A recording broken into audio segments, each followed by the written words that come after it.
Josephine rushed out of her apartment and half ran towards the other side of the neighborhood. She touched her face and retrieved her hands almost immediately, sad that she didn't have time to apply makeup or dress appropriately. But what did it matter? A high chance of losing her high existed if she didn't make it to Chase's in the next minute. Not that she loved the job, but she needed it. A sad smile spread across her face as she thought of her mother and her father, who loved her wholeheartedly. Life never gave warnings of trouble. So it happened for Josephine and her family. Her father taught at the community school, and her mother worked on shift at one of the malls in the small town.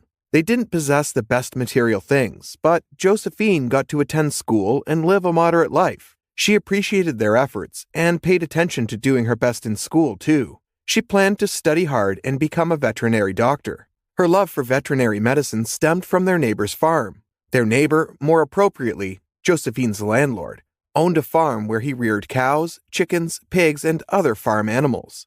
Josephine especially loved the horses on the farm. Once in a while, she stole into their stalls and played with the horses. That happened before the landlord caught her with the horses. She thought he would get angry, but he only granted her easy access, and she enjoyed seeing the horses and the other animals. Her resolve to study veterinary medicine evolved when her favorite horse became sick. Josephine stood by the veterinary doctor who took care of the horse. She showed up at every appointment and cried when the horse lost its life in the long run. Her landlord told her parents that she suffered the loss of the horses even more than he, the owner. The occurrence made her want to be a doctor for animals more than ever before. But the possibility of such came crashing down when a car accident that claimed her mother's life made her father bedridden too. After that accident, her father's mental state relapsed into chaos, and he was confined to a bed, helpless and a burden. Josephine shouldered the responsibilities of caring for her father at 18, a few months after graduating high school. The effects of the accident didn't end with the death of her mother and the disability of her father. It took away her dreams and shattered the one thing she ever wanted in life.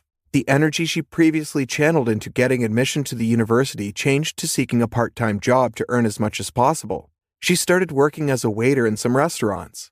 She worked part-time jobs in 3 different places and hurried back home to take care of her father, cook for him, and put him to bed every day. Any little time she got for herself, she spent in the shelter with the horses. The landlord paid her a small fee for walking the horses after the accident, but all those combined didn't add up to anything, not if Josephine hoped to go to school. She gave up hope, but that lasted till the birthday party where she met Bianca's parents. Josephine's farmer landlord organized a birthday party for himself and invited the entire neighborhood. He asked Josephine too. However, everything almost went wrong with the part when the dessert developed a problem, and it became evident that no one could eat it. Josephine came to her landlord's rescue, and the party's population was impressed. Bianca's parents, Naomi and Joel Chase inclusive, but that didn't explain why they invited Josephine to their house after the party, or it didn't until she got there. The Chases lived in the most expensive part of the neighborhood. It was no surprise, since their family was the first to settle there. Naomi and Joel were the 4th generations of Chases in the house. The family's riches came from way back, justifying the flex that the family enjoyed. When Josephine told her landlord about the invite, and he encouraged her to go, she elevated her fear and showed up at the time they proposed. Josephine drowned in awe from the moment she stepped into the house. The beauty and money of the materials that made up the household screamed at her, and she couldn't stand it. The tiles on the floor glowed, and when she looked, she saw a reflection. The doors and windows were made of transparent glass, which caused her to be dizzy. The curtains in certain areas shone like diamonds amidst diamonds. She could have sworn she would lose her eyesight before departing from the house. Naomi and Chase gave her a warm welcome, and her heart melted. They offered her a seat and some tea. Josephine had never received such a form of hospitality. They showed her around the house and introduced their daughter, Bianca. Bianca dashed Josephine a sweet smile, and Josephine found herself about to conclude that the horrid stories she had ever heard about the 9-year-old were far from true. But before she could confirm her new hypothesis, Bianca disappeared from her sight. "Thank you for honoring our invitation, Joe. You must know, we didn't bring you here to show you around the house and make you feel at home," Joel said when the trio settled in a chair later. Josephine nodded in response and sat up, knowing the time to see why they invited her had come. "We want you to watch over our daughter." Joel held his wife's hands, and Naomi nodded with a smile. Watch over Bianca? Josephine said. There are a lot of people around here. Why? Why you? Naomi stole the phrase right out of her mouth. We love your attitude, Josephine, and we want you to rub off that goodwill on our daughter. You must have heard about how troubled she is. We need someone who can be close to her and think you're the right person. Of course, you'll be compensated appropriately. We heard about your story from Mr. John, your landlord. He believes you have great potential to be a veterinary doctor someday. Suppose you promise to watch over Bianca for the next year as her babysitter. We'll take care of your college expenses and see that you become a certified veterinary doctor. Josephine drifted away in thoughts. Her heart swelled in appreciation for her landlord's contribution, but she couldn't overlook the looming trouble. Like Bianca's parents said, Bianca was trouble. The problem she might find difficult to handle. Bianca looked and behaved nothing like her parents. Although not the best set of people, Joel and Naomi made good models for the town. Joel announced his wishes to run for mayor, and the support he gained every passing day kept escalating. Naomi, a model for famous brands and companies, won the hearts of many with her many charity programs and kindness. The beam in both their eyes was Bianca. 2 schools expelled her in the 9 years of her life, and 5 of her homeschool teachers quit their jobs. A simple description for Bianca came in a short phrase. Brat, back off. No one figured out why she acted that way. Some concluded she grew that way out of neglect, but it made no sense to Josephine. Her parents were too sweet to neglect their daughter. Josephine's thoughts soon changed toward that conclusion after she started working for the Chases. I'll take your offer, she muttered after a while. I'll try to help Bianca as much as possible if you promise to cover my college expenses. She held back the tears that lingered behind her eyes. Her bones and body came alive all of a sudden as she realized it was the hope they had revived in her. She resumed work at the Chase's house the next day. Her hypothesis from Bianca's smile on her first day dissipated when she continued work. Bianca was no sweet girl, but a brat, and Josephine longed to back off. But she couldn't. She had agreed to help for a year. Either the trouble for 1 year or no college forever. Bianca's parents exited the house for a party shortly after Josephine arrived. They told her about Bianca's assignment from her new homeschool teacher, the chores they needed her to do, and books they hoped she would read. Josephine noted all the instructions they gave her and wished them bye. As soon as they were gone, her first trouble surfaced. She couldn't find Bianca anywhere. The Chases live in a classic mansion with about 12 rooms, all of which Joel and Naomi showed Josephine the previous day. As she roamed around the house, she appreciated efforts in her heart, considering how difficult navigating the house would have been if they didn't. But as time passed, and Josephine caught no whiff of Bianca, not in her room, the library, the pool, or anywhere else, she realized that the walk around the house couldn't be classified as a kind gesture. Joel and Naomi showed her around the house because they knew their daughter. She always found a place to hide. It took Josephine an hour to find Bianca. She found her sipping coffee from a cup in the kitchen, smiling like she didn't disappear into thin air some minutes ago. Where have you been? Josephine asked. Her throat hurt from climbing too many stairs, and her knees throbbed in weakness. Right here. You look tired. Do you want some coffee? She said. Josephine sized her up and shook her head but nodded for coffee anyways. Bianca smiled and headed for the coffee machine. Josephine recognized the sly smile, but her body ached from the compulsory tour around the mansion. She ignored the little girl's tactics and collected the cup of coffee from her hands. Except the coffee had been replaced with something else. Sand. What's this? Josephine asked and threw the cup in front of the table between herself and Bianca. The 9-year-old laughed. Josephine's stomach churned in irritation. She longed to smack the girl across her face or scream at her, something to unleash the anger that built up inside of her. Something a poor lady like you deserves. Bianca spat and raced out of the kitchen. Josephine stood where she was, dumbfounded. She didn't know the next word to say, how to correct Bianca, whether to run after her or leave her be. Confusion clouded her hurt heart, and she resolved to make her coffee. She downed a cup and left the kitchen in search of Bianca again. She found her in the garden playing catch with their dog this time. You should be studying. She pulled the girl away from the dog toward the house.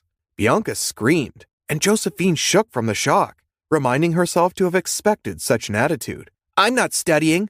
I've been doing that all day. Bianca ran towards the dog again. Your parents want you to study. You need to study to make the best out of life. I don't, she snapped. Josephine said no more. She watched the girl play with the dog, and time passed. Some minutes later, she joined her, and together they played catch. The welcome gesture Josephine received from the dog surprised Bianca, but Josephine ignored the surprise on the child's face. All that occupied her mind was finding a way to reach the kind soul she hoped existed in Bianca.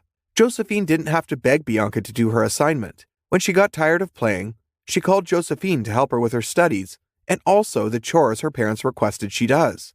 She completed all her tasks and went to bed before her parents arrived. Josephine read a bedtime book to her and watched her fall asleep. Bianca's parents were genuinely surprised when they returned, and their child had gone to bed. They checked to see if anything of what Josephine said was made up, but they soon realized the truth and thanked her. They gave her some food for the night before sending her home. Josephine left their house, glad that the first day wasn't bad. However, life is not all bed of roses, they say. Bianca transitioned to fire the next day. Neither of them achieved a thing, although she completed her assignment. Josephine tried to put her to bed the next day, but she disagreed, declaring her wish to see her parents when they arrived. Joel and Naomi didn't hide their plan when they returned, and Bianca's eyes were wide open beyond her bed. They scolded both girls, emphasizing Josephine's negligence of duty. Josephine noticed the hurt in Bianca's eyes when her parents chased her into her room. Josephine offered to follow her and tuck her into bed. Naomi waved her agreement, and her parents disappeared into their bedroom. Josephine met Bianca crying on her bed. She covered her head with a duvet and tried to hide her sobs. Josephine sat down beside her and pulled the covers away from her head. "Why are you crying?" she asked. The sympathy that welled in her spread across her body, and hands found Bianca's. She held the little hands with a tight grip. "It's none of your business," Bianca said. She tried to withdraw her hand, but the care in Josephine's hands reached her heart, or Josephine at least hoped so. "Do you think they are good people?" Bianca said, and Josephine saw a new part of the young lady, a vulnerability that destroyed the usual cruel look in her eyes. She carried the softness Bianca knew existed somewhere between her. "Do you mean your parents?" "Yes. They are not good people. They don't care about me." Josephine listened in the dark silence. If Bianca thought her parents didn't love her, that explained how she reacted to everyone around her. It meant one thing. All she sought was her parents' attention. And from all Josephine had seen in the last 2 days, her parents didn't have enough time to give her the attention she craved. The 9-year-old fell asleep before Josephine could answer. Josephine laughed as soon as she confirmed Bianca slept for real. She didn't get to see her parents the previous day, and apart from the possibility of losing her job, she had to be there in time to see Joel and Naomi. It was her 3rd day after all. She looked at the watch on her wrist, increased her speed, and hoped with all her heart that she would get to the house on time. A couple of seconds later, her knuckles made contact with the front door of the Chase's house. She saw the car of Naomi and Joel Chase, Bianca's parents, in front of the house, and relief swept through her. A bright smile that stopped short of the eyes of Bianca welcomed Josephine. Josephine smiled back, one that communicated her love and empathy, but wondered why Bianca carried her usual broad look after being vulnerable to her the day before. Bianca gritted her teeth as she opened the door wider and moved away for Josephine to come in. "Where are your parents?" Josephine said as soon as she placed her small bag on one of the sofas and quickly looked around the house. "They must be in their bedroom. I don't know," Bianca curtly replied. Bianca's curt reply added to Josephine's worry. Her model parents appeared from their room. After passing all the instructions they wished, the two disappeared behind the door, as always. Josephine watched Bianca's parents leave, but when she turned back, she couldn't find Bianca. She deliberated whether to look for Bianca like she did on that first day, but she changed her mind and chose to wait for her on a sofa. The girl didn't like to be chased. Josephine thought it wiser to wait for her to return on her own. She didn't know when, but she fell asleep, and when she opened her eyes some moments later, the action was induced by the sound of scissors behind her ear. She jerked awake and turned to see Bianca with scissors in one hand and strands of hair in another. Josephine's hands flew up to her hair. The tiny strands fell into her fingertips. She guessed right. Bianca cut off her hair. "Why did you do that?" she cried, but Bianca held out her tongue and laughed. "That's what you get for trying to help me become better. I don't need to be better. I am better, poor girl." Bianca laughed and left Josephine dumbfounded in the sitting room. Josephine's hands found a way to her hair again, and she concluded that the time to wait for her job had arrived. She retrieved a pen and paper, scribbled all the things she noticed about Bianca, and instructed one of the maids to make sure the letter was delivered to Naomi. Even if her education depended on her ability to change Bianca, she didn't possess that ability. Her parents did. She never showed up at the house of the Chases after that day. She didn't know if her letter had been delivered either, but she guessed it was. Because some months later, Bianca started attending regular school again.